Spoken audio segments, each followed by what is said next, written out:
Je vous présente les intervenants de cette table ronde qui va essayer de chercher des pistes pour répondre à la question quels sont les multiples usages de la bibliothèque, quels doivent-ils être et comment attirer de nouveaux publics.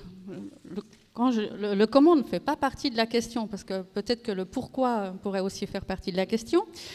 Et quelles actions entreprendre pour faire évoluer les bibliothèques telles qu'on les vit aujourd'hui.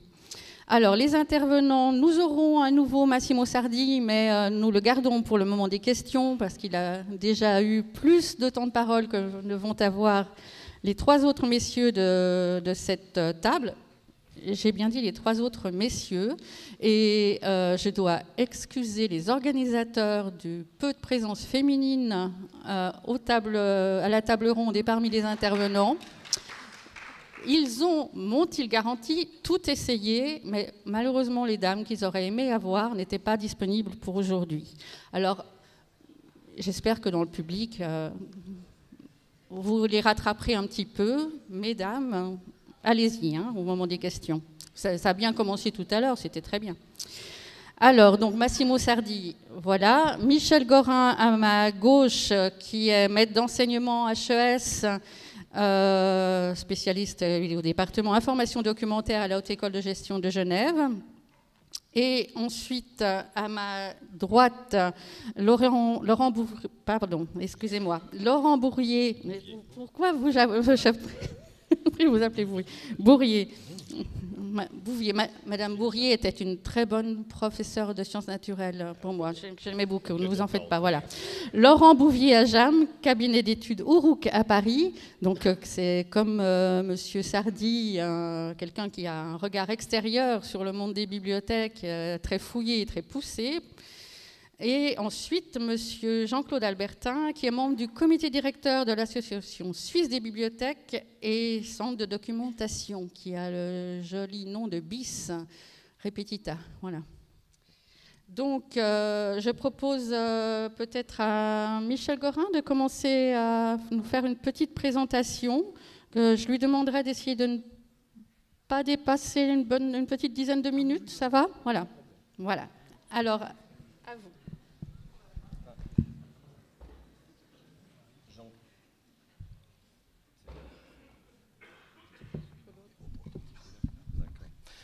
J'ai déjà entendu des sourires. C'est vrai que j'ai une capacité à parler qui est assez grande et je constate que ma réputation est d'ores et déjà faite. Mais comme j'ai presque plus de voix aujourd'hui, je vais essayer quand même de maintenir.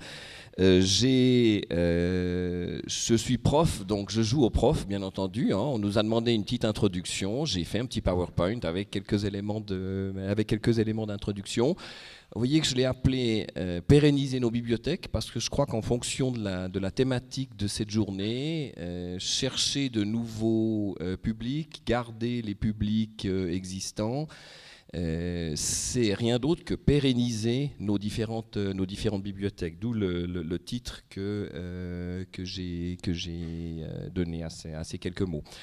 Alors, on l'a vu ce matin dans le résultat de cette enquête,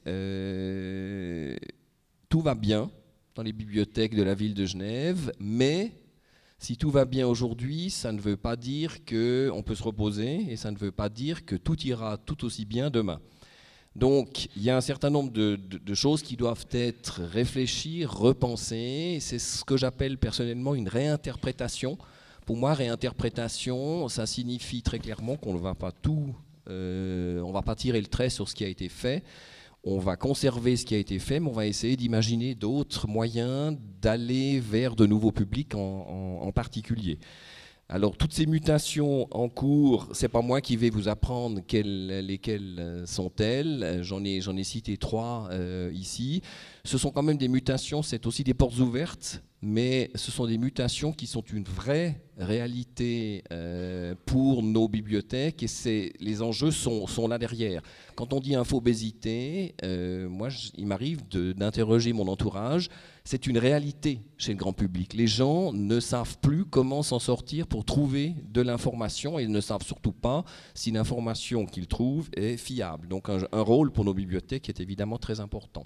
Alors pour lancer un petit peu, pour donner un cadre à la réflexion qu'on veut mener ensemble aujourd'hui, je reprends quelque chose que vous connaissez probablement déjà, qui n'est rien d'autre pour moi qu'une évolution de ce fameux concept de troisième lieu.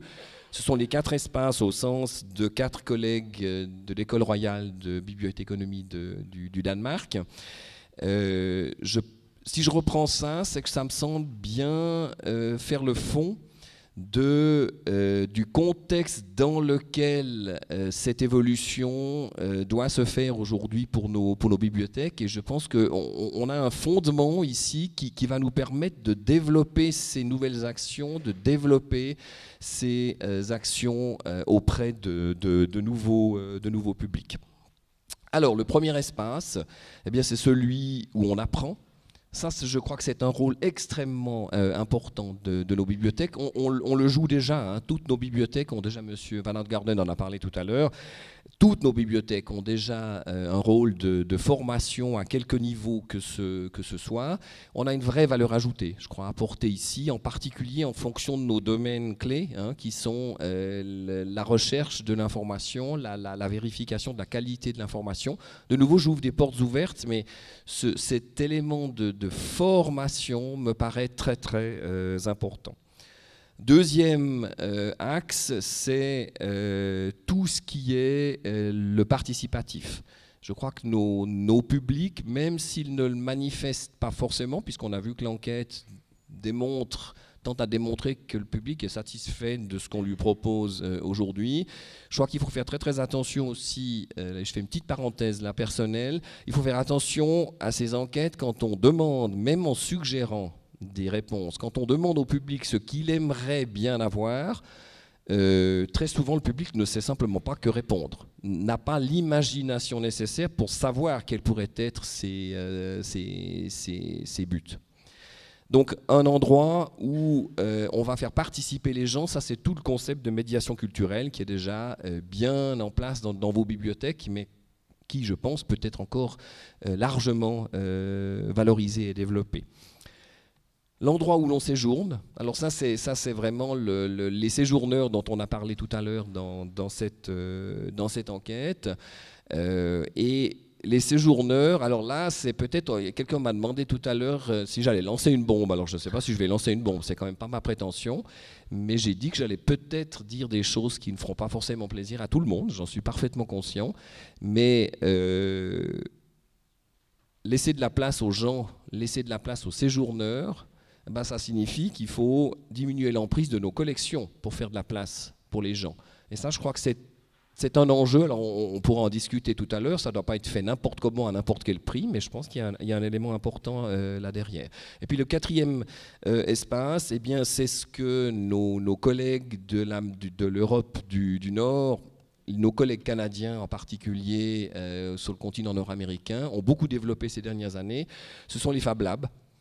Ce sont des lieux de création. Alors attention, là aussi, ça peut être une petite bombe. Attention, ne me faites pas dire ce que je ne dis pas. Hein. Le Fab Lab consistant à poser une imprimante 3D dans une pièce et à dire voilà, on propose un espace de création à nos usagers. Ça, je ne suis pas du tout partisan de ce type de démarche-là. Il faut que ce soit une démarche un peu plus construite, un peu mieux pensée en fonction du rôle de nos bibliothèques.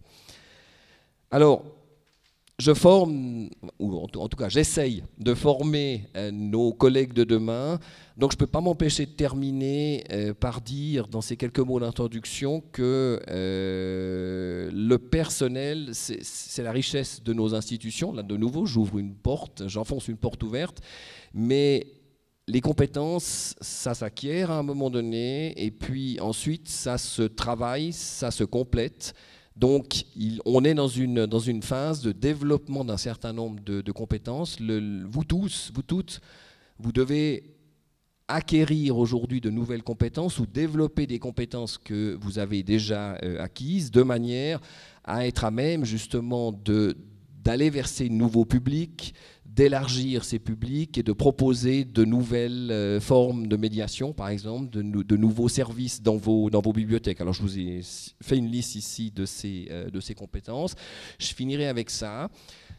Attention, de nouveau, de ne pas me faire dire, je l'avais déjà dit auprès du personnel de la Bibliothèque de la Cité il y a une année, je le redis ici, le bibliothécaire, homme ou femme, orchestre, qui fait tout, de la gestion des ressources humaines à la gestion numérique, en passant par la médiation culturelle ou par le catalogage, pour ne citer qu'une tâche technique, j'y crois pas beaucoup. Donc, c'est pas le bibliothécaire ou la bibliothécaire homme orchestre. Ça ne veut pas non plus dire que tout doit être vu d'un point de vue de la pure gestion. Je sais que c'est une tendance quand même à laquelle on est largement confronté aujourd'hui dans les administrations puisqu'on a des contraintes budgétaires. Mais je crois que ce qui est surtout important... Ah ben j'ai loupé une page ou bien j'ai pas loupé une page, je ne sais plus. Peu importe. Ce qui est important par rapport à cette question de compétences, c'est de voir qu'un centre de formation comme le mien, on essaie de donner un certain nombre de compétences de base à nos étudiants qui sont très diversifiés, très variés, qui essaient d'épouser un petit peu les besoins futurs de nos bibliothèques, mais qu'ensuite c'est à vous de les développer. Et puis les développer, ça ne veut pas forcément dire les acquérir en tant que professionnels des bibliothèques, mais ça veut aussi dire, et ça j'y crois beaucoup, ça veut aussi dire s'ouvrir à d'autres horizons, ça veut aussi dire profiter de compétences différentes dans nos différentes bibliothèques. Je suis le dernier à pouvoir être accusé de ne pas défendre les professionnels idées, donc je le dis avec d'autant plus de recul. Je crois que nous avons dans nos différentes bibliothèques tout intérêt à collaborer avec d'autres corps professionnels, aujourd'hui à intégrer d'autres corps professionnels, pas au hasard, mais après analyse précise des besoins en fonction de ce que nous voulons faire à l'avenir. Je pense qu'il y a de la place vraiment pour d'autres profils dans nos institutions documentaires. Voilà, c'était pour ces quelques mots d'introduction. Merci. Je propose à Laurent Bouvier, à Jam, de prendre le relais. Donc bonjour.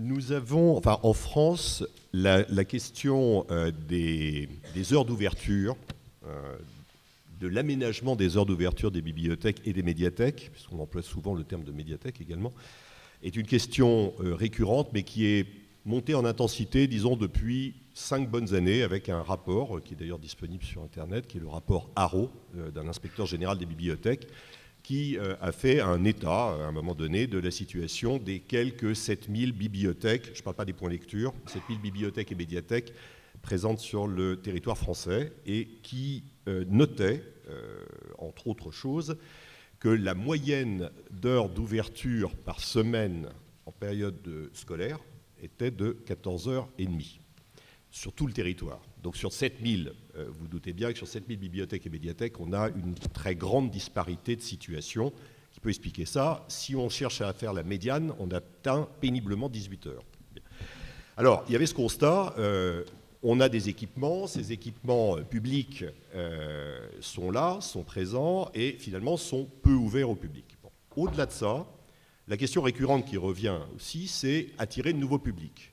Et la question de l'aménagement des heures d'ouverture, et je dis bien de l'aménagement, qui n'est pas nécessairement une augmentation, se pose, et un des leviers, un des outils, un des axes de réflexion pour attirer ces nouveaux publics.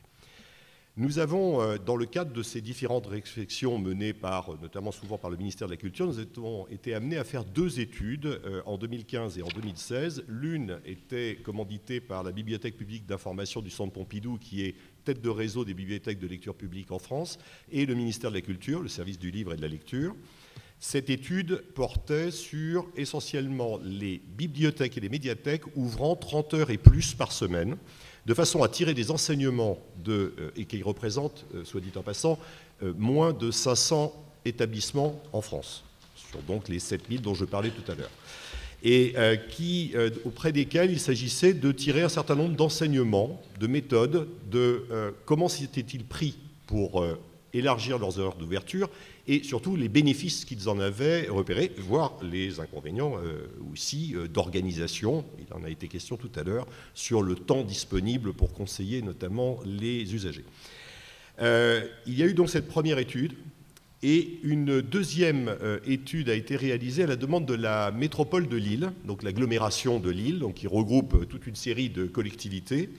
Et là, celle-ci est plus récente et plus proche de celle que vous avez réalisée ici pour le canton de Genève. Alors, cette deuxième étude, les deux sont disponibles sur le net, donc en libre accès. Cette deuxième étude, pour cette métropole de Lille, a porté auprès de 11 collectivités de la métropole, de taille totalement différente, puisque ça allait de Lille jusqu'à des toutes petites villes rurales faisant 800 habitants. Et ces 11 collectivités représentent 27 bibliothèques et médiathèques, 27 équipements, 60 000 abonnés, je dis bien abonnés, et si on y ajoute les fréquentants, quelques 100 000 fréquentants à peu près. Là où cette étude est intéressante, c'est que c'est par son ampleur. Il y a eu une étude qui a été donc en face-à-face de terrain, plus en ligne, qui a permis de récolter plus de 3000 réponses de la part d'usagers et 1200 de la part de non-usagers. C'est ceux-là sur lesquels je vais m'attarder un instant.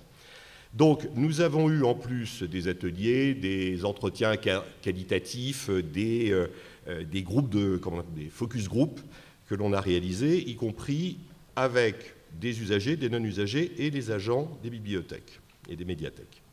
En plus, nous avons organisé un comptage de tous les équipements pendant une semaine de fréquentation pour objectiver les passages et les moments les plus denses de fréquentation. Sur la question des profils des usagers, je n'y viens pas. Celle-là, finalement, je remercie M. Sardy, il a fait une parfaite synthèse de notre étude. C'est rigoureusement les mêmes profils, les mêmes manières, les mêmes attentes, tout est rigoureusement identique.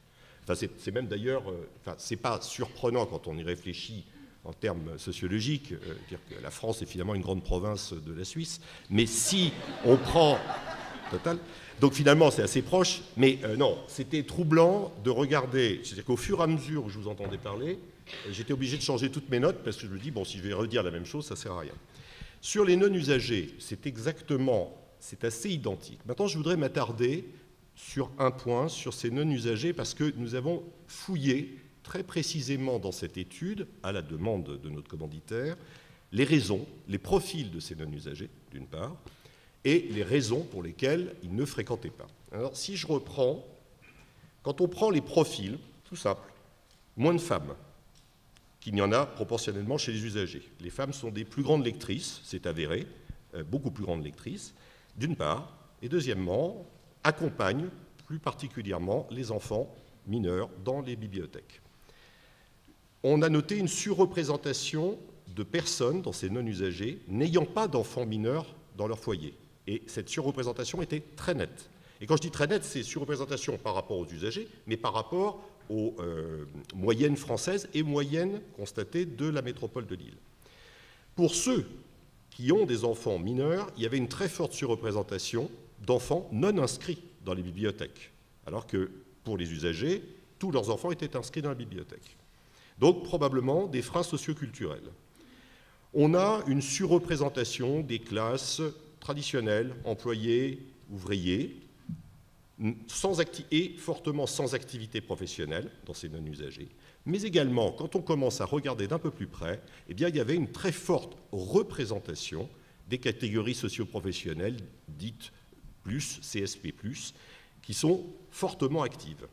Donc on a regardé un peu plus comment ils travaillent. On a posé la question donc, à ces non-usagers. Les non-usagers travaillent à temps plein à 87%, quand on a remarqué que chez les usagers, pour lesquels on avait un échantillon encore plus large, c'était à 71%.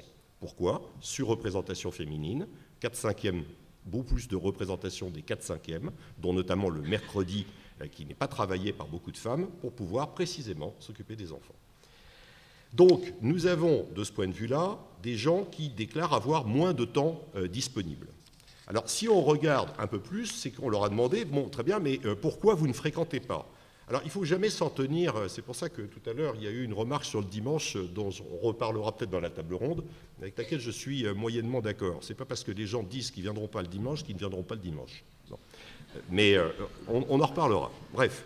Toujours est-il que dans les raisons de non-fréquentation des bibliothèques, alors il y a déjà un fait qui est un fait amusant, c'est que quand vous interrogez les non-usagers sur la fréquentation, leur non-fréquentation des bibliothèques, dans notre enquête, 72% de ces non-usagers déclarent avoir fréquenté au moins à un moment donné de leur vie régulièrement une bibliothèque. Le plus souvent quand ils étaient gamins,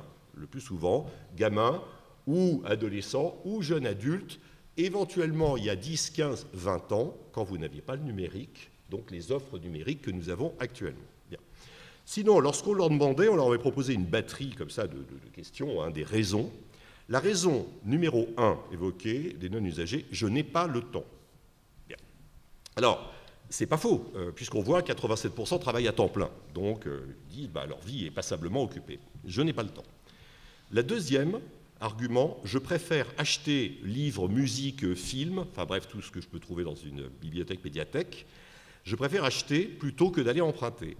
Et là, si on y réfléchit bien sur ce qui s'est passé au cours des 10 dernières années, c'est que la facilité d'acquisition, je dis bien d'acquisition, d'achat de livres d'occasion, regardez les plateformes comme Price Minister, regardez sur Amazon, on peut acheter dorénavant des bouquins avec des frais de port extrêmement réduits et donc les faire venir chez soi. Pour ce qui est de la musique, elle est quasiment en libre accès sur le net. Et quand il est au film, si elle n'est pas en libre accès, c'est de la VOD, donc beaucoup plus facile d'accès. Donc, le fait, la facilité d'accès à ça, l'Internet est un terrible concurrent sur les documents empruntables.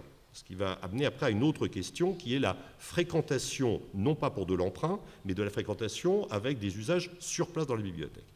Le troisième item, qui était à peu près à part égale avec le deuxième, je lis assez peu. Et alors ça, c'est sensationnel, parce que là aussi, je vous ai bien entendu ce matin dans vos questions et réponses et exposés, je lis assez peu. Ben oui, mais une bibliothèque, il n'y a pas que de la lecture. Or, la bibliothèque chez un non-usager, y compris des gens qui ont fréquenté il y a 10, 15 ans, où il y avait des CD, où il y avait des films, associe systématiquement à la lecture au livre. La bibliothèque est le lieu du livre et de la lecture. Et quand quelqu'un dit « je lis assez peu », ben finalement, en creux, il a associé cet espace essentiellement, voire exclusivement, à un espace de lecture. Enfin, dernier point qui revient quand même assez fortement, c'est les jours et heures d'ouverture. C'est-à-dire que, en fait, une demande de jours et d'heures d'ouverture adaptées, ce qui est à peu près l'équivalent du « je n'ai pas le temps, mais je pourrais éventuellement si c'était adapté ». Bon. Alors, ensuite, on pose la question de ce qui permet d'inciter à la fréquentation de ces non-usagers. Ils disent la proximité de l'établissement, de l'équipement avec son domicile ou son travail, mais être mieux informé sur les activités et les ressources de ces établissements. Et là, on se rend compte d'un énorme déficit de communication. Vous l'avez pointé ce matin, mais il faudrait en reparler, parce qu'une fois qu'on a dit ça, on a une tendance extrêmement rapide à balayer cette question-là, alors qu'elle est la question clé pour répondre à la question que vous posez, qui est comment attirer de nouveaux publics. Aujourd'hui, on est sursollicité d'informations, d'offres en tout genre, de loisirs, de tout ce que vous voulez. Ce que je ne vois pas, ce que je n'entends pas, n'existe pas. Regardez les façades des bibliothèques, regardez une façade d'un cinéma, d'un théâtre, d'un opéra. Regardez la façade d'une bibliothèque, il y a marqué bibliothèque, il n'y a rien marqué d'autre, à part les heures et jours et heures d'ouverture. Il n'y a pas d'éléments, alors je ne sais pas, peut-être que je fais une erreur pour ce qui vous concerne, mais la plupart du temps, on ne voit pas, on ne sait pas. Je parle déjà sur la façade de l'équipement. Alors n'en parlons pas quand il s'agit de communiquer régulièrement sur les offres, les événements, mais les offres d'une année à l'autre, si on ne répète pas sans cesse qu'il y a des films, qu'il y a de la musique, qu'il y a des activités sur place, les gens n'y pensent pas. Donc il faut créer cette aspérité. Les horaires adaptés Les horaires adaptés, on pourra en parler. Là, c'est un point fort. Chez les non-usagers, mais qui rend compte à peu près les souhaits d'évolution pour les usagers. La soirée, alors ce que j'appelle la soirée, les horaires d'ouverture en soirée, ça commence à 17h et ça finit. Alors, ça finit, et là, il n'y a pas de réponse commune à tous les équipements, puisque cela dépend dans quel quartier se trouve-t-il, quartier administratif, un quartier résidentiel, un quartier où il y a des commerces, un quartier où il y a des loisirs, d'autres loisirs. Donc, il n'y a pas de réponse uniforme, mais globalement, on va de 17h à, disons, 19h30 à peu près, selon les quartiers. Poussons au maximum à 20h, et encore, ça n'est pas tout à fait évident. On est plutôt vers 19h30. Donc, la soirée, parce que c'est selon l'heure à laquelle je sors de mon travail, c'est de disposer de ce temps pour pouvoir aller chercher, reprendre, déposer un document. La soirée, le samedi qui revient très fortement chez ces non-usagers, bon, ça ne les fait pas venir pour autant, alors que le samedi est massivement ouvert, et le dimanche qui apparaît très régulièrement, et là non plus, pas d'une manière uniforme, tout dépend des endroits dans lesquels on a interrogé donc, ces non-usagers. Vont ensuite des services en dehors des heures d'ouverture. Tout ce que je peux faire, je ne parle pas des ressources numériques, mais la possibilité de prolonger un prêt, de réserver un prêt par Internet, mais également les boîtes de retour. C'est-à-dire que si je passe à 9h du soir, je peux déposer mon bouquin pour ne pas être en retard, mon bouquin, d'ailleurs, vous voyez, ou mon disque ou mon film, le déposer dans une boîte. Sur la question du dimanche, on en reparlera. Il y a la question des petites vacances sur lesquelles on pourra parler, mais ce que je voudrais attirer votre attention en premier état de niveau de conclusion, si le défi, à notre sens, compte tenu des différentes études que nous avons faites et des autres que nous avons lues, c'est le défi, si l'on veut attirer des nouveaux publics, ce sont deux catégories. C'est effectivement les jeunes, j'entends une fois qu'ils sont adolescents, je ne parle pas des petits qui sont emmenés ou des très jeunes qui sont emmenés avec leurs enseignants, ce sont plutôt les adolescents ou les très jeunes adultes. Comment les attirer? Il y a cette question-là, mais la deuxième, la plus importante à mon avis, est celle des actifs, c'est-à-dire des actifs qui sont des actifs consommateurs de documents, enfin de culture, hein, de loisirs, de livres, de musique, de films, de jeux vidéo également, et de plus en plus. Et donc, il faut apporter des réponses. Là-dessus, on constate baisse des emprunts, vous en avez parlé, augmentation des séjourneurs et des activités sur place. C'est un paramètre sur lequel il faut travailler parce que c'est comme ça que l'on continuera d'attirer des nouveaux utilisateurs usagers dans les bibliothèques et les médiathèques. La question du nom même de la bibliothèque. Une bibliothèque, c'est associé à du livre. Il y a des gens qui ont moins d'appétence, moins d'intérêt, inquiets par rapport à la question du livre. Beaucoup se sont posé la question, il y a un vrai débat régulièrement en France, non pas à l'échelle nationale mais locale, est-ce qu'on s'appelle bibliothèque ou est-ce qu'on s'appelle médiathèque, avec ce que ça couvre comme plus large spectre de types de documents. Il y a cette idée qu'il faut sortir de cet espace de culture. La bibliothèque, et le mot même de la bibliothèque évoque culture, avec un grand C. Et d'ailleurs, il y avait des très belles images tout à l'heure de la bibliothèque que vous avez présentée. Je pense que ces très belles images, entre nous, on est ravis de les voir. Je pense que beaucoup de personnes ont une crainte de ce temple, une forme de temple de la lecture, de la culture, dans laquelle ils ne se sentent pas à l'aise et dont ils renoncent ou ne pensent pas à pousser la porte. Donc cette notion d'espace de culture qui devient un espace de loisir, un espace de vie, voire un espace de service, que vous disiez tout à l'heure, sur d'autres types de services, doit être réfléchi si l'on veut continuer de faire que ce lieu unique, extraordinaire, qui est la bibliothèque et la médiathèque, dans lequel se croisent des générations, se croisent des milieux sociaux, et qui est quand même l'un des rarissimes endroits dans la ville qui permet cela, puisse continuer de servir cet intérêt-là. Dernier point, la question, je l'ai déjà dit, il faut sortir de le seul objet livre. Il faut ce réflexe simplement de la lecture et du livre. D'autres supports culturels émergent, et notamment, je parle pour les plus jeunes, les jeux vidéo en sont. Il y a un travail très important à réaliser de la même manière que vous avez une politique documentaire sur le livre, il y a une politique à mener sur le jeu, parce qu'il y a des jeux de formidable qualité à faire découvrir et qui sont des moyens d'accès à une forme culturelle nouvelle. et évidemment, après, tout autre type d'activité sur place, dont notamment le canapé très confortable dans un coin. Voilà.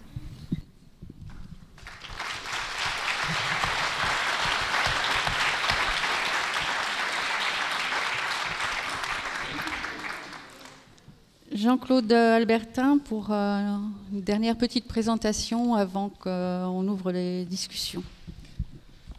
Bonjour à tous, chers collègues et collègues. Je vais prendre un peu le contrepoint d'un certain nombre d'assertions qu'on a entendues aujourd'hui. Peut-être préciser le point de vue dont je vais vous présenter un certain nombre de thèses. Je suis responsable d'une bibliothèque universitaire, le site principal de la BCU à Lausanne, qui est ouverte 320 jours par année de 8h à 23h, ce qui s'est fait sans crispation aucune, sachant qu'on a différencié simplement les prestations. Nous ouvrons le week-end sans qu'il y ait un seul bibliothécaire présent et nos usagers se sont accommodés très facilement, sans aucune complication, du fait que l'offre de service, l'intermédiation offerte par les bibliothèques est réduite à une plage horaire qui correspond à quelque part à nos ressources possibles, sans qu'il soit nécessaire pour nous de priver les usagers de l'accès aux lieux et de l'accès aux collections. Ceci étant dit, on a parlé beaucoup de technique, on a parlé beaucoup de diversification. Moi, une chose m'a beaucoup frappé ce matin, notamment en lisant les chiffres, c'est que nos usagers, finalement, plébiscitent ce qui fait le cœur du métier. Nos usagers plébiscitent les collections, la construction des collections et des connaissances, ce travail de transmission. On peut le lire dans l'étude qui nous a été présentée ce matin, mais c'est une constance dans toute l'Europe. C'est un point fort qui reste le cœur de ce qu'est la bibliothèque, de la manière dont elle est conçue dans son rôle sociétal et la manière dont nos publics nous lisent. Et le deuxième pendant par rapport à ces collections, à ce travail de transmission, c'est le lieu. C'est les deux points forts, les deux points d'ancrage qui, quelle que soit la manière dont on déploie sa bibliothèque, quel que soit le contexte dans lequel on la déploie, sont plébiscités.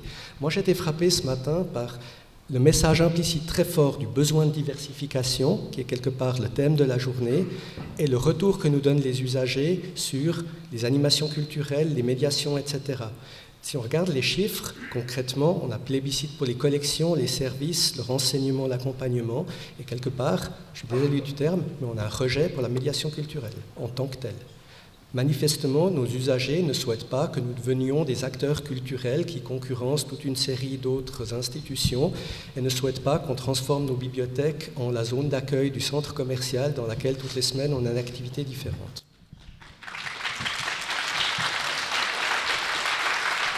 Moi, ce qui m'intéresse beaucoup dans la pratique, c'est finalement ce qui se passe lorsqu'on lit. Lire, c'est pas simplement lire un livre, c'est entrer dans un parcours imaginaire, c'est un chemin individuel qu'on arrive à transmettre à travers le temps. C'est réellement une pratique culturelle. La lecture, étonnamment, est une activité éminemment individuelle, mais en même temps, on crée des lieux collectifs où on pratique cette activité. On lit très rarement en commun, ça arrive, il commence à y avoir des pratiques, notamment pour les jeunes publics, mais la lecture reste une activité essentiellement individuelle. Et en même temps, il est éminemment important de créer des lieux où cette pratique individuelle se pratique en commun.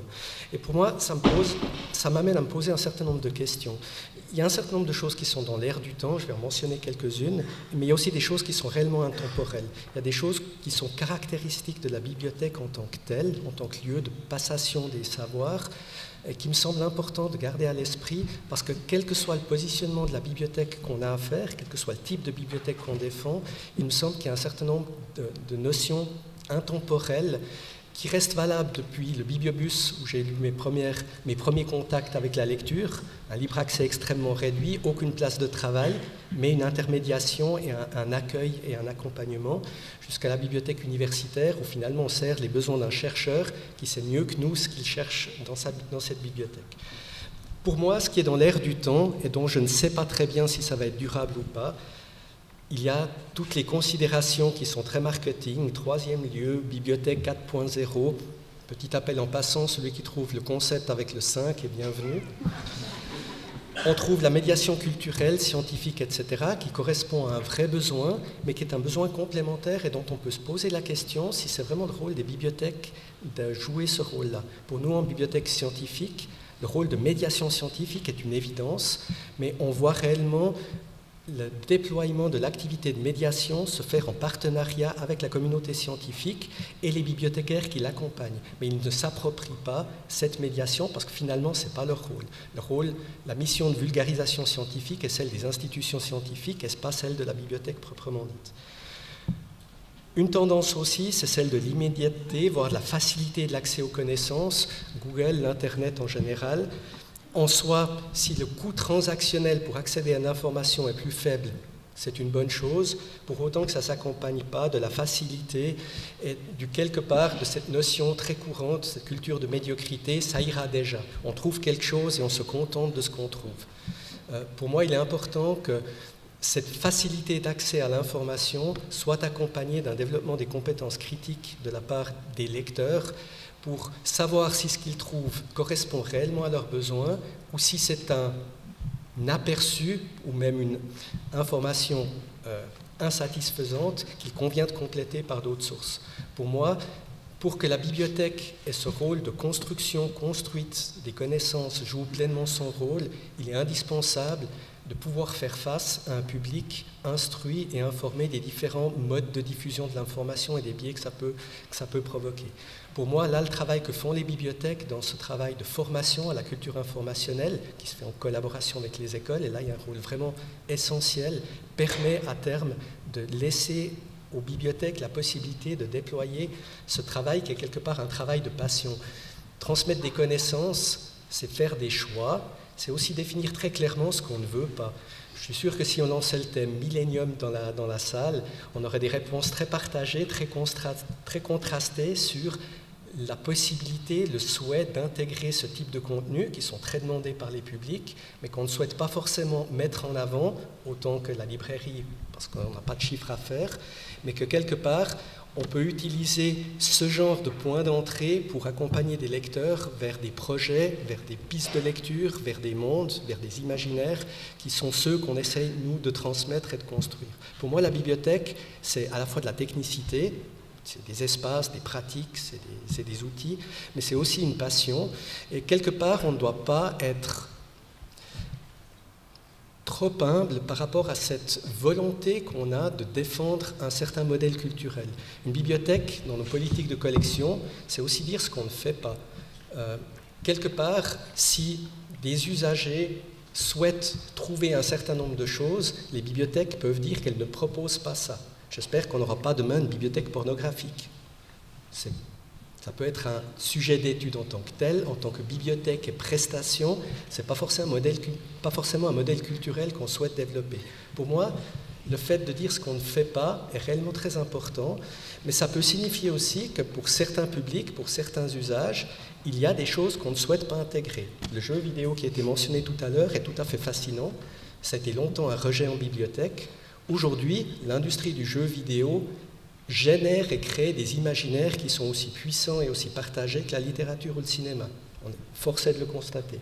Donc il est important pour nous, si on veut transmettre les pratiques culturelles d'une société, d'incorporer ce type de contenu, parce que des personnages de jeux vidéo ont en partie une résonance et créent un imaginaire collectif plus important que certains personnages de la littérature classique.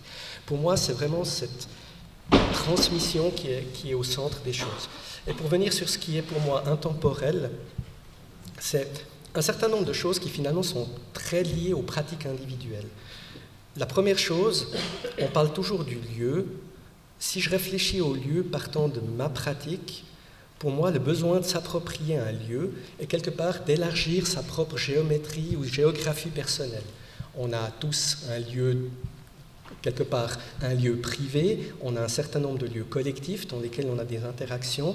Quelque part, la bibliothèque fait partie de ces lieux tout à fait étonnants où on élargit son chez-soi et c'est intéressant de noter à quel point c'est un lieu public, mais en même temps, les gens s'y sentent chez eux, ce qui génère toute une série de problèmes, notamment de sécurité contre le vol, etc. Mais le fait qu'une bibliothèque est ressentie par nos utilisateurs comme étant un prolongement de leur propre espace personnel. Ce que les usagers souhaitent en bibliothèque, c'est beaucoup de prévisibilité. Une bibliothèque, c'est quelque part un lieu rassurant dans lequel on sait ce qu'on va trouver. Le fait qu'on construise des collections, ça permet de représenter quelque chose à quoi on puisse s'associer, à quoi on puisse se rattacher. Et pour moi, il faut un peu de surprise en bibliothèque. C'est indispensable, mais l'élément dominant, ce n'est pas la surprise, ce n'est pas le marketing. L'élément dominant, c'est la permanence des collections et la permanence de la transmission d'une certaine culture. Le besoin, moi j'appelle ça tribal, le besoin de se rencontrer, c'est un élément qui est très important. En bibliothèque se rencontrent toute une série de tribus. Je trouve qu'on fait beaucoup d'études quantitatives, de satisfaction, d'indicateurs, etc. On lit malheureusement très peu de choses sur la sociologie, l'anthropologie en bibliothèque, alors que globalement les différentes tribus qui viennent se côtoyer et parfois se mélanger en bibliothèque sont des espaces tout à fait fascinants. Vous comparez ça, je ne sais pas, à une gare. Dans la gare, vous avez le même mélange physique des différents types de populations, mais il n'y a aucun partage, il n'y a aucun échange. En bibliothèque, on est dans une de ces plateformes de société dans laquelle les échanges sont possibles. Le sport en est un autre. Il y a un certain nombre de ces lieux de mélange possibles qui sont peut-être des ciments de la collectivité dans laquelle on vit. Et ce rôle-là, en termes de diversification, je pense qu'il y aurait des pistes à creuser. Et finalement, le dernier point qui pour moi est un intemporel absolu, c'est le principe de l'offre documentaire construite, c'est-à-dire de définir une intention, de définir un positionnement culturel qu'on défend, comme un théâtre définit une ligne, comme une revue définit une ligne éditoriale. C'est de définir ce qu'on veut, ce qu'on développe et ce qu'on défend comme projet. Je pense que la bibliothèque n'est jamais que prestataire de service, je pense qu'elle est toujours militante. Et je pense qu'on doit revendiquer aussi ce côté militant, ce qui veut dire parfois entraîner l'adhésion, et on voit qu'on entraîne collectivement une adhésion relativement forte, mais parfois aussi accepter d'entraîner le rejet et vivre avec.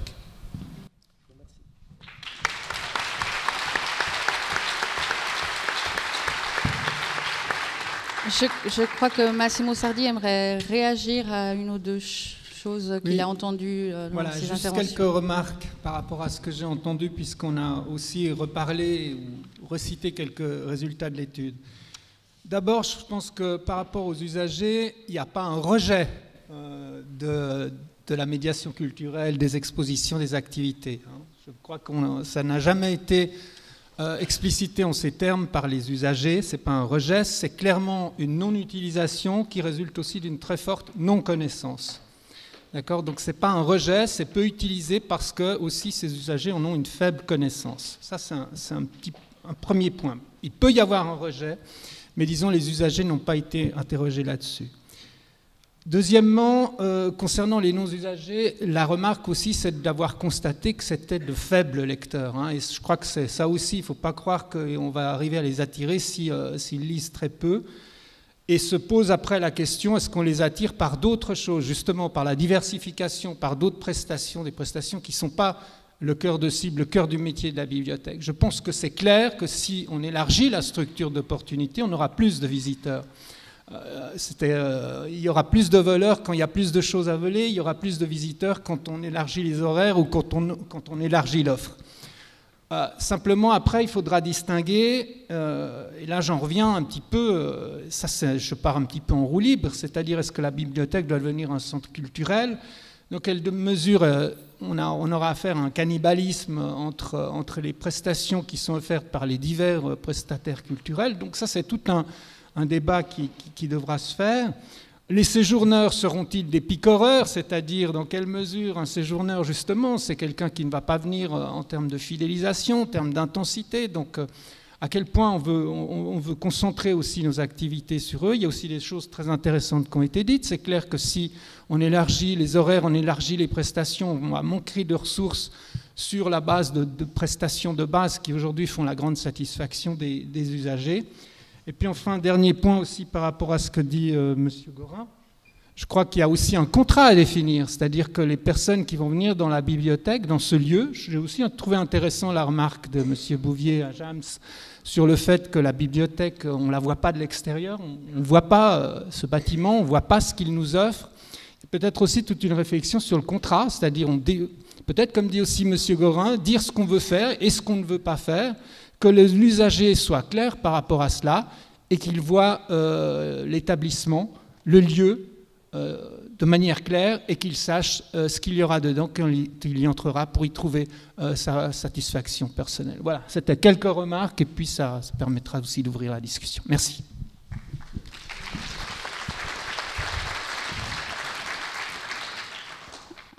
Moi, j'aurais une première question qui voudra y répondre sur ces notions. J'ai un peu l'impression que on pourrait dire beaucoup de choses sur les termes qu'on emploie pour parler de votre métier. Et j'ai une première question sur cette idée de médiation, qui est ou d'animation, qui est souvent séparée du cœur du métier. Et quand j'ai entendu les bibliothécaires tout à l'heure parler du temps qui leur manque pour parler avec le public, pour les conseiller, ces moments-là qui sont difficilement quantifiables et donc difficilement défendables auprès des politiques, parce qu'on ne peut pas dire aux politiques j'ai parlé pendant 1 heure aujourd'hui avec les usagers de la bibliothèque. On ne va pas vous mettre des petites machines. Voilà, j'ai commencé à parler à l'usager, donc c'est pas quantifiable. Est-ce que cette partie du métier, c'est de la médiation? Ce conseil simple, basique, aux usagers, qu'ils soient lecteurs, cinéphiles, qu'ils aiment la musique, peu importe, en effet, le support. Est-ce que c'est de la médiation? Est-ce que c'est pas la première étape de la médiation et difficilement quantifiable, donc difficilement défendable? Qui veut répondre? Tenter une réponse. Oui, pour moi, c'est très clairement de la médiation. C'est peut-être, je crois que la médiation, il faut la décliner de différentes façons. Et c'est vrai qu'aujourd'hui, on est très tourné vers cette médiation culturelle dont il est difficile de donner une définition très, très, très, très précise. Alors, je crois qu'il faut justement profiter du fait que on est juste dans une logique de transmettre quelque chose, mais en ayant le côté participatif dans la médiation. Je crois que l'élément clé dans la médiation culturelle, en tout cas telle que je la vois moi, c'est qu'il y a le côté participatif de l'usager. Il ne vient pas seulement consommer quelque chose, mais il vient participer à quelque chose. Donc à partir du moment où vous passez 1 heure avec un usager pour préparer avec lui ses lectures de vacances, pour moi, c'est un premier niveau de médiation. Alors, quand je dis premier niveau, ce n'est pas dévalorisant, mais c'est vraiment le niveau premier d'un travail de médiation. Quelqu'un d'autre a un commentaire? Sinon, il y a plein d'autres questions. J'ai peur que ce soit encore vous qui allez répondre, mais j'aimerais tout de même aussi avoir les autres. Un jeune qui veut être bibliothécaire aujourd'hui, d'abord, est-ce qu'il veut être bibliothécaire? Est-ce que c'est le mot qu'il emploie? Il me semble que quand moi j'ai eu des choix de formation, on appelait ça bibliothéconomie. Est-ce que c'est toujours valable?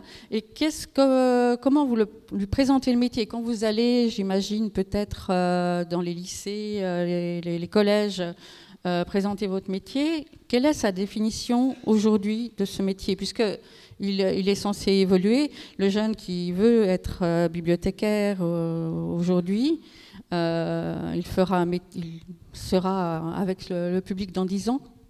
Qu'est-ce que vous lui dites du métier qu'il va devoir accomplir? C'est peut-être à ces jeunes qui veulent être bibliothécaires ou qui peuvent imaginer l'être aujourd'hui qu'il faut penser avec ce genre de colloque.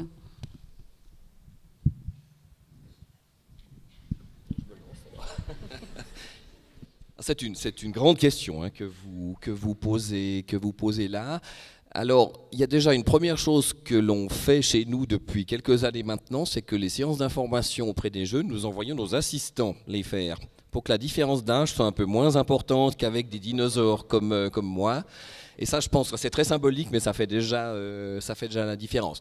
Maintenant, plus sérieusement, on on met en avant cette notion d'infobésité que j'ai juste évoquée tout à l'heure. On met en avant ce rôle de facilitateur en termes de recherche d'information. On met en avant ce rôle de l'information qui va aider à prendre des décisions, en particulier dans les entreprises, hein, pourquoi pas. Donc on a beaucoup élargi le champ d'action de nos institutions. On travaille non seulement sur les bibliothèques au sens traditionnel du terme, mais aussi sur de la gestion de l'information au sens beaucoup plus large. Mais si je reste au niveau des bibliothèques, alors moi j'aurais tendance à dire, et là je ne suis pas tout à fait d'accord du coup avec monsieur Bouvier, moi je reste convaincu que, nous sommes un bon exemple, hein, il y a une vingtaine d'années, on a rebaptisé l'ancienne école de bibliothécaires de Genève en une école d'information documentaire. Le concept d'information documentaire est resté aujourd'hui, en pensant que c'était une bonne idée que de trouver un nouveau nom pour montrer que c'était désormais une école, comme si elle ne l'était pas avant d'ailleurs, mais enfin, c'était désormais une école tournée vers l'avenir et des métiers tournés vers l'avenir. Donc on a changé le nom. Résultat des courses, 20 ans après, c'est un vocable qui ne s'est pas imposé dans les milieux professionnels et encore moins dans le grand public. Vous avez tous fait l'expérience. Quand vous dites que vous avez un diplôme en information documentaire, les gens ouvrent des yeux tout ronds et puis vous dites « mais oui, vous savez, les bibliothécaires », et là les gens comprennent. Alors, je ne suis pas convaincu qu'il faille changer le nom de nos institutions. Par contre, alors là où je suis convaincu, c'est qu'il faut les rendre plus visibles. Alors, la visibilité, y compris du lieu. Alors là, je vous rejoins tout à fait. Mais ce que nous devons absolument faire, et ça nous le faisons au travers des services que nous proposons à la population, ce que nous devons faire, c'est faire évoluer la définition qui est derrière une bibliothèque.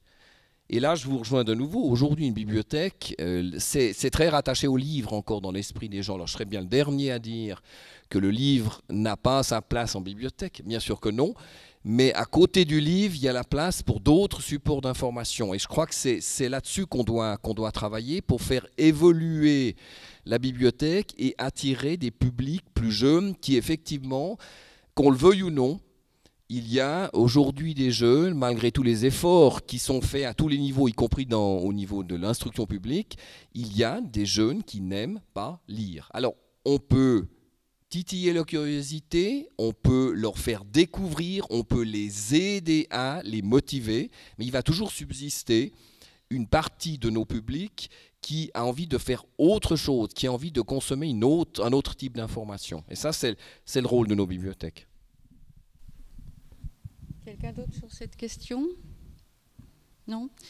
Je vais peut-être commencer à aussi passer la parole au public et pas vous garder juste pour la fin quand vos estomacs vous poussent à réfléchir, à sortir le plus vite possible plutôt que poser des questions. Donc, vous n'hésitez pas, les micros sont à votre disposition et vous pouvez poser des questions dès maintenant. Alors, j'ai bien entendu Michel qui dit qu'on ne doit pas être assistants sociaux, etc. Mais j'aurais voulu savoir ce qu'on va faire des publics qu'on ne cherche pas tellement. C'est toute la précarité qui vient dans nos bibliothèques et dont il faut bien faire quelque chose. Alors, je me dis que là, ben voilà, face aux politiques, on a aussi un rôle avec ça. Et puis, souvent, on est tout seul face à eux. Donc, toutes ces compétences qui dépassent largement notre métier sont aussi à traiter. Et puis après, quand on... Bon, voilà, c'est un public dont on n'a pas parlé. Là j'avais l'impression qu'on était en face d'un public merveilleux, ils cherchent tous à s'instruire, etc. Alors, mon expérience, c'est que ce public-là, il cherche finalement pas tellement à s'instruire, mais à rester au chaud. Et qu'est-ce qu'on fait avec eux? Et c'est en tout cas, c'est souvent aussi des gens qui cherchent pas tellement la rencontre. Enfin, je lance plutôt la discussion. Je veux bien rebondir sur ce que vous venez de dire parce que ça a été un point important dans certaines enquêtes qu'on a fait en bibliothèque. Je pense notamment à la bibliothèque Mériadec à Bordeaux. C'est juste pour vous situer, elle fait 27 000 mètres carrés, donc c'est un immense espace.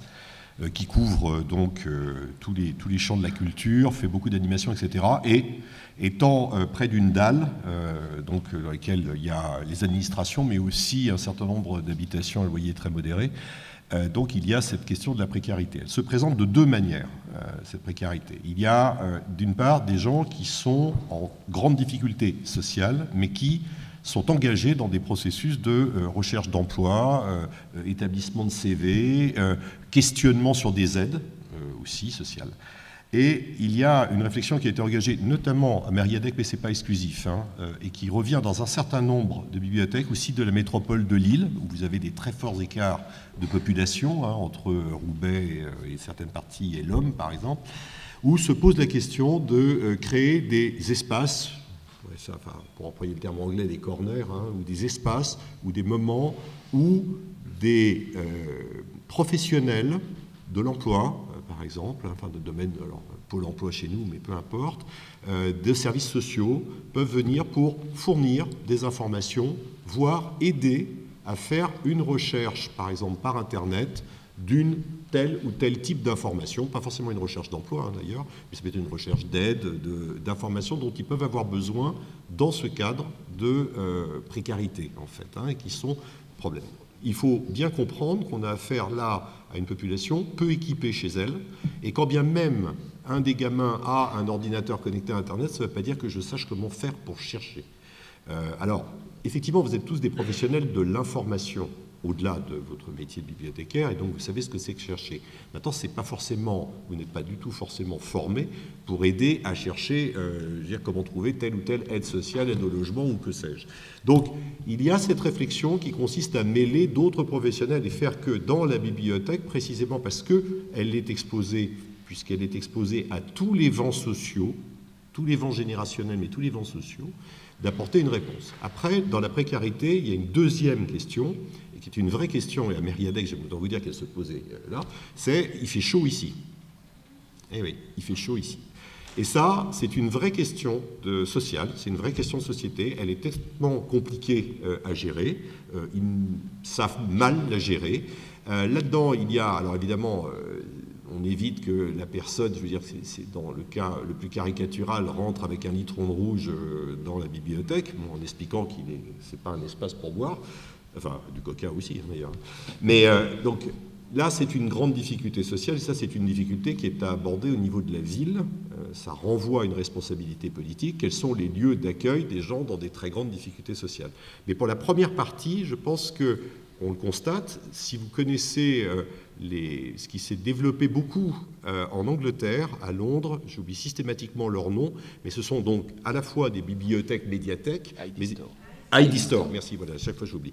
ID Store, qui ont cette approche, qui ont été installés dans des quartiers jugés plus défavorisés, excusez-moi d'employer ce terme, enfin c'est quand même celui qui résume le mieux, plus défavorisés, et dans lequel se cumulent et des espaces, je veux dire, d'accès à la culture, à différentes formes culturelles, et des espaces d'aide, de renseignement et d'information, donc de décentralisation d'un certain nombre de services publics, autres que la question donc, de la lecture.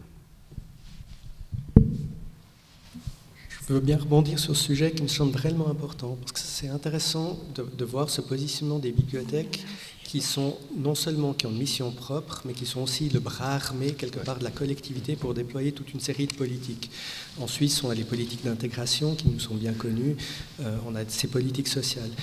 C'est vrai que la clé semble être, vu les différenciations très fortes de situations que rencontrent les bibliothèques, même au sein d'une même ville, de travailler en réseau. Une bibliothèque, par définition, elle est un espace neutre, non jugeant, bienveillant, et dans l'administration publique, ce genre d'espaces sont relativement rares. C'est vrai que quelqu'un qui s'adresse à la bibliothèque, même pour des besoins qui ne sont pas proprement ceux auxquels la bibliothèque est censée donner réponse, se fait accompagner et quelque part, la bibliothèque déploie souvent toute une série de solutions. Ça va de l'écrivain public pour répondre à une demande administrative. Ça va à un espace qui permet de partager des pratiques de recherche d'emploi. C'est parfois même le point d'ancrage d'une communauté qui n'a pas encore réussi à trouver, à s'organiser elle-même et créer des espaces d'intégration. La bibliothèque devient quelque part un de ces espaces, de nouveau ce prolongement de chez soi, mais en lien avec d'autres, qui permet de faire ce travail d'intégration. Et je pense que notre rôle, c'est aussi, si on veut pouvoir transmettre la culture et transmettre quelque part ces connaissances qui sont nos missions premières, c'est de donner les conditions cadres ou d'amener les gens à ces conditions cadres qui leur permettent de s'intéresser à nos contenus propres. Souvent, si on arrive à accompagner ces types de publics, c'est des publics qui restent acquis pour la bibliothèque de manière forte. Les quelques bibliothèques qui ont réussi à établir une collection italophone, lusitanophone, on a toute une série de publics. Aujourd'hui, les migrations sont de pays différents, mais les bibliothèques qui ont réussi à créer des offres culturelles par rapport à ça, non seulement ont réussi à fidéliser un nouveau public, mais ont réussi à développer le multiculturalisme et l'intégration et quelque part la richesse de la culture de l'ensemble de la communauté.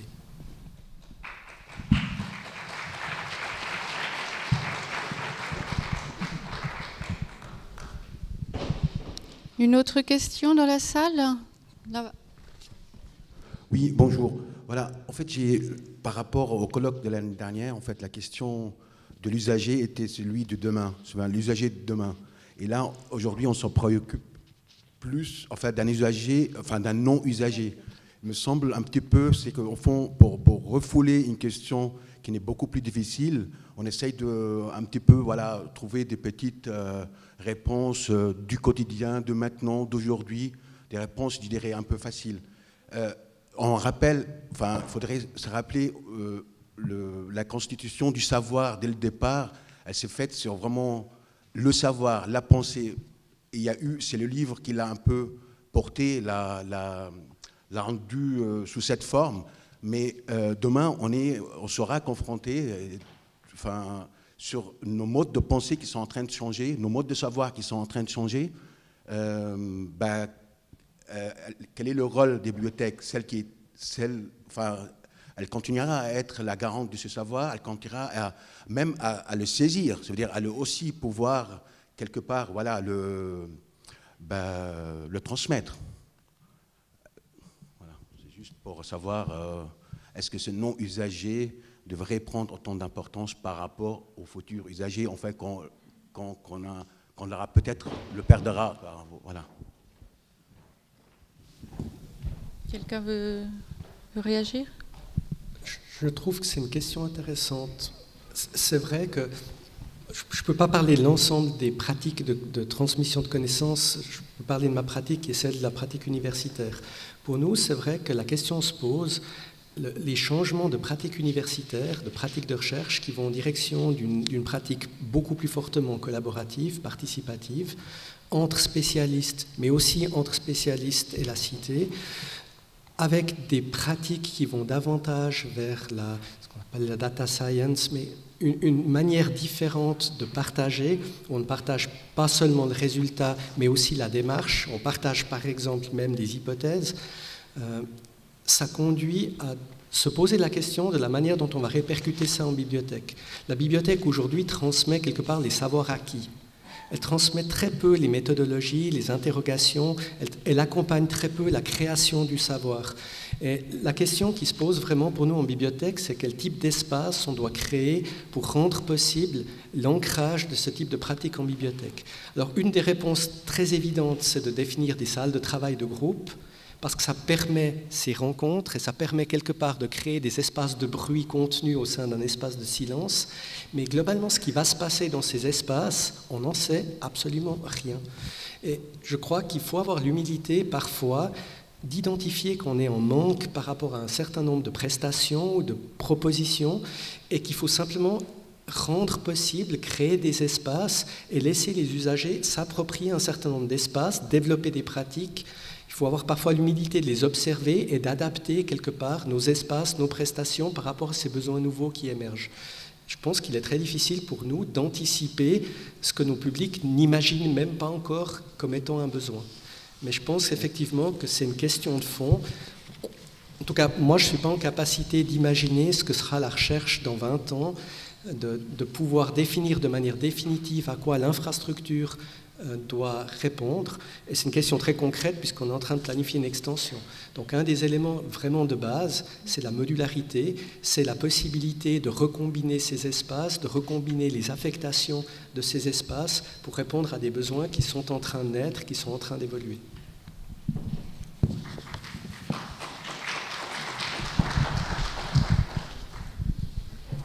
Lionel Bretmeyer, de l'iconographie de la Bibliothèque de Genève.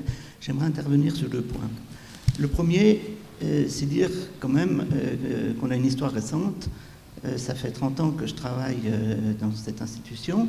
Et franchement, depuis 30 ans, quand on voit l'évolution qui a eu lieu dans nos bibliothèques, que ce soit au niveau des infrastructures, mais aussi, je pense à l'informatique, parce qu'il y a 30 ans, il n'y avait pas un ordinateur dans les bibliothèques, je crois.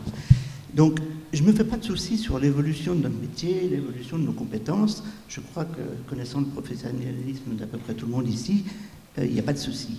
Moi, ce que j'aimerais, c'est que nos encadrements, nos politiques, les responsables, soulignent bien la passion, mais rajoutent du rêve.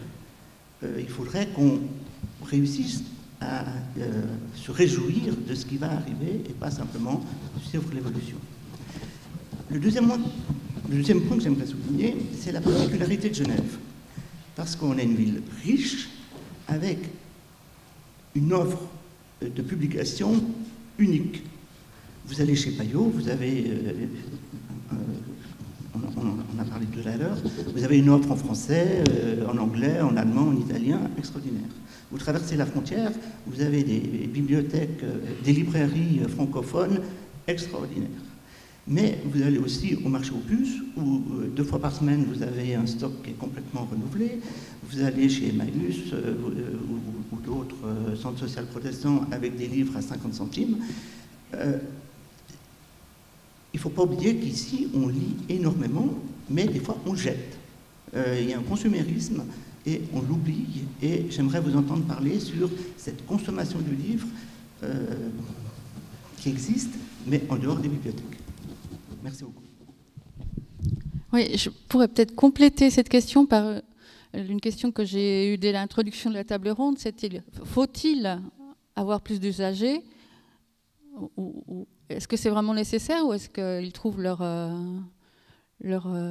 fréquentation de la culture, de la lecture ailleurs et on ne doit pas obligatoirement se désoler que les bibliothèques se vident si d'autres lieux se remplissent ou si d'autres usages existent.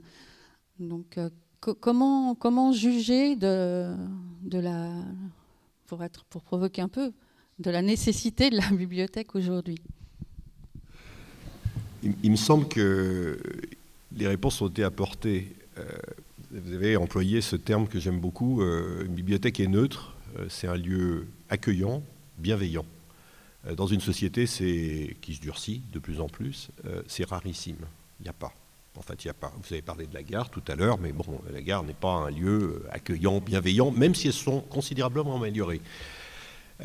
C'est ce lieu dans lequel on peut partager, si on a envie de partager, communier d'une certaine manière. Vous parliez de ce lieu dans lequel cet acte individuel de la lecture, mais qui peut être aussi d'écouter de la musique ou de regarder un film, s'opère, mais avec le sentiment, avec le fait de voir d'autres personnes autour de soi qui pratiquent cette même activité et qui donc donne un sentiment de communion. C'est un peu comme ceux qui préfèrent regarder un film sur leur télé et ceux qui préfèrent regarder le même film dans une salle de cinéma. Moi, personnellement, c'est le deuxième choix. Je préfère une salle de cinéma. Pourtant, on n'est pas en train de discuter dans la salle de cinéma, mais cette espèce de communion est importante. Donc ce lieu unique, vraiment unique dans la cité, qui a été autrefois la place du village. La place du village, ça marche. Allez en Espagne. Tiens, allez en Espagne. Et ça marche encore dans la place du village. Il y a toutes les générations qui sont là. Tous les niveaux de la société sont là, se répartissent sur la place, et ça discute, ça échange, etc. Oui, on l'a en Espagne encore, on l'a très peu ailleurs. Et ce lieu de la bibliothèque, qui pour moi doit dépasser l'idée de la bibliothèque, si elle veut poursuivre ce qu'elle est, c'est-à-dire un lieu dans lequel on peut accéder à de la connaissance, On peut partager de la connaissance, découvrir des nouveaux modes et des nouveaux vecteurs de connaissance. C'est pour ça que j'insiste sur le fait que le livre n'est pas une fin en soi, même s'il est un socle important. Donc il fait que ce lieu doit vivre. Pour qu'il vive, il faut qu'il s'adapte. C'est indispensable. D'ailleurs, je ne sais pas très bien qui a produit, enfin si je le sais, mais enfin, j'ai à peu près compris, mais le titre du colloque, c'est quand même « Usage multiple des bibliothèques », donc multiple, on est d'accord qu'on pensait peut-être à autre chose que la lecture, fidéliser et conquérir les publics. Donc, est-ce que c'est avec un point d'interrogation, et dans ces cas-là, ça rejoindrait la question des vases communicants, donc finalement, si elles se vident, ben, ils vont ailleurs. Non, j'y crois pas, ils vont pas ailleurs. Ils vont ailleurs, oui, ça va s'appeler un centre commercial, ça va s'appeler un multiplex, et franchement, moi, j'ai pas envie que mes gosses, ils trouvent plus là à aller dans un centre commercial, où il se passe pas de trucs, hein, certainement, c'est un lieu de brassage social indiscutablement, mais qui est quand même pas aussi neutre et bienveillant et accueillant que l'est une bibliothèque. Donc, si on veut aller vers ça, alors que ce lieu est politiquement et socialement tellement puissant, alors oui, il faut le faire évoluer, mais cela amène à des changements de perspective, à une évolution dans la manière de considérer quels sont les types de documents et quels sont les types d'activités qu'on mène dans ces établissements. Je ne suis pas tout à fait sûr d'avoir répondu à votre question, mais bon. Alors, bon. Non, et quant à la question, vous avez posé la question de savoir les livres ailleurs qu'en bibliothèque. Oui, il y a évidemment d'autres endroits. Pardon ? Il n'y a pas de bibliothécaire. Mais il n'y a pas de bibliothécaire, voilà.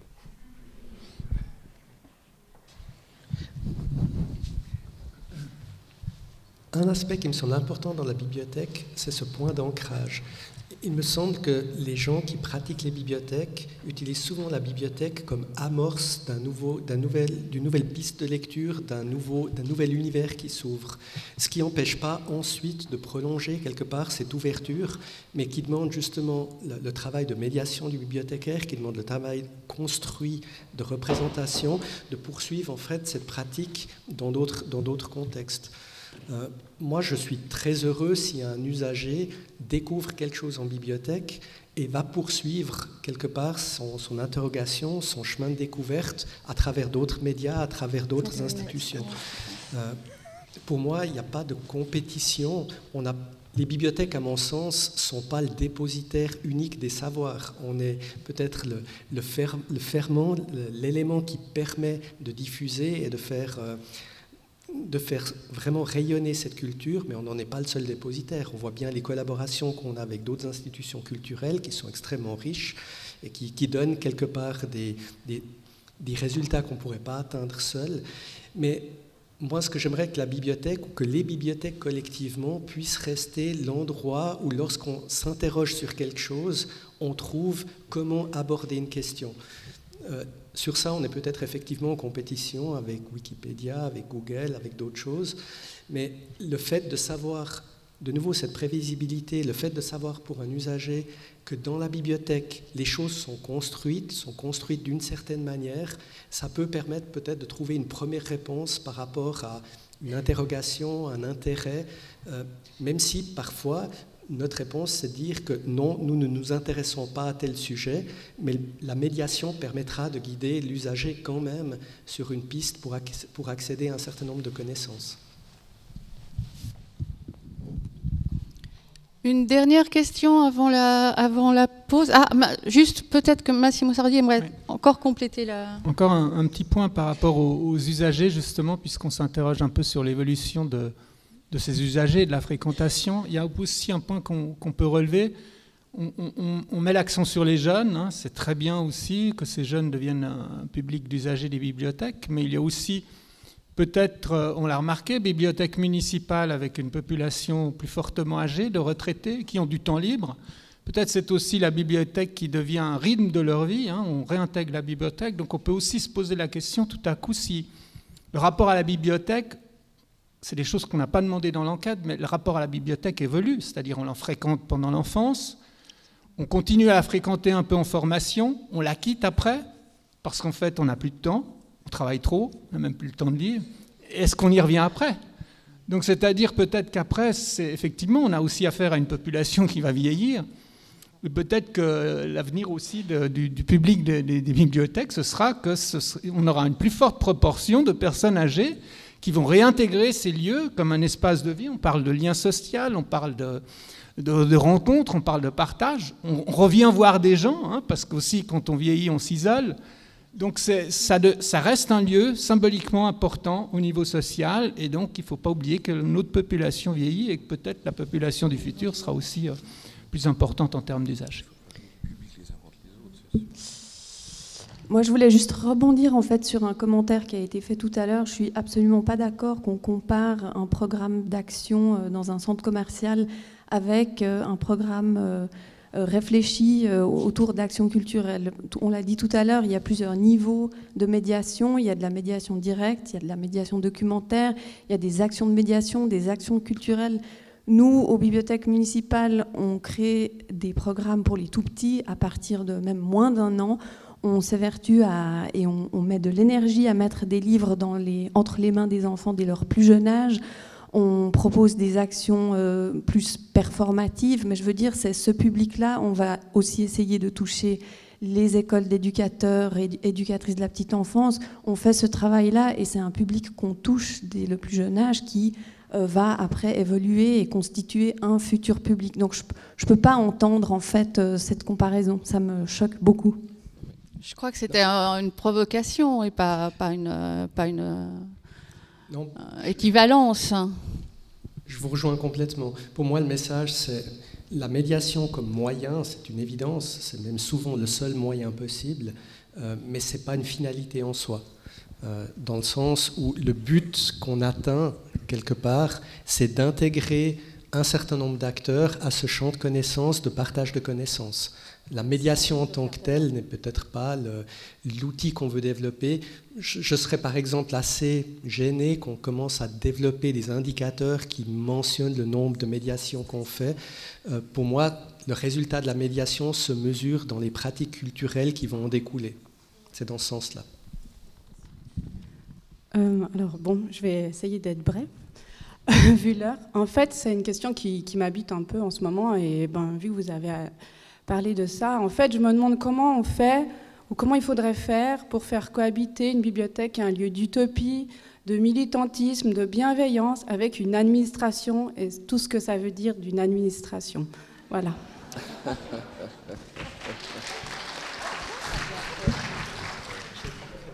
L'autogestion. Bon. Sur cette invitation à prendre le pouvoir, je vais vous laisser avec une devinette pour la pause, et ce n'est pas moi qui vais poser la devinette, j'en ignore pour le moment même le contenu.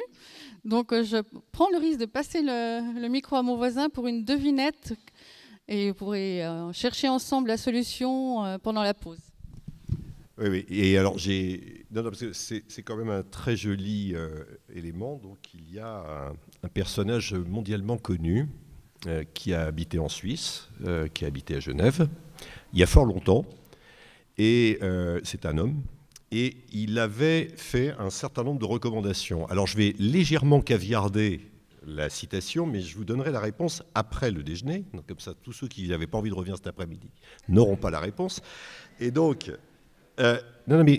et vous verrez que c'est assez amusant de savoir qui c'est tout à l'heure. Je pense que vous n'arriverez pas à googliser, parce que vu qu'on n'a aucun réseau en plus, c'est vachement... Oui, mais même en haut, je n'ai pas réussi à passer, donc enfin bon, bref. Alors, les recommandations sont les suivantes de ce monsieur.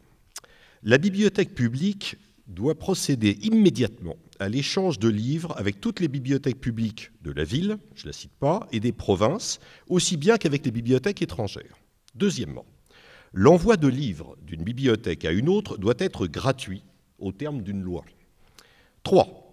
La salle de lecture de la bibliothèque, alors ça, vous n'allez pas être content du tout, doit être ouverte tous les jours, sans excepter les jours de fête et les dimanches, de 8h du matin à 11h du soir, comme cela se fait dans les pays civilisés pour les riches, dans les bibliothèques et salles de lecture privées.